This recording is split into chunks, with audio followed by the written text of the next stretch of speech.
Recorded Books and One-Click Digital present Love and Treasure by Ayelet Waldman, narrated by Paul Hecht with Jonathan Davis, and directed by Erica Jensen.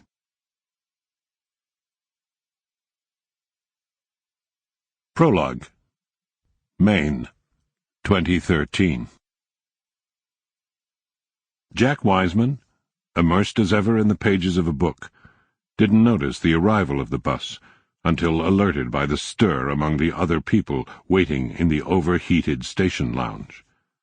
The pugnacious chin he aimed at the coach's windows had a bit of Kleenex clinging to it, printed with a comma of blood, and his starched and ironed shirt gaped at the collar, revealing pleats in the drapery of his neck and a thick white thatch of fur on his chest.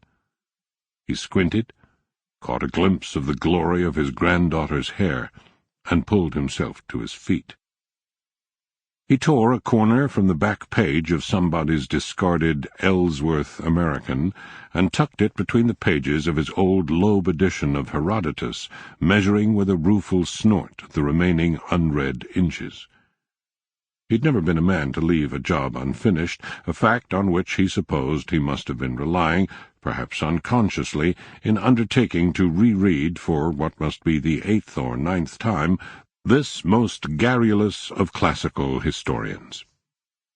As the bus disgorged its first passengers, Jack got momentarily lost in contemplation of the disembarking soldiers, home on leave from the very ancient battlefields as in the book he was reading, from Babylon and Bactria, their camouflage fatigues, the color of ashes and dust, the pattern jagged like the pixels of a computer screen.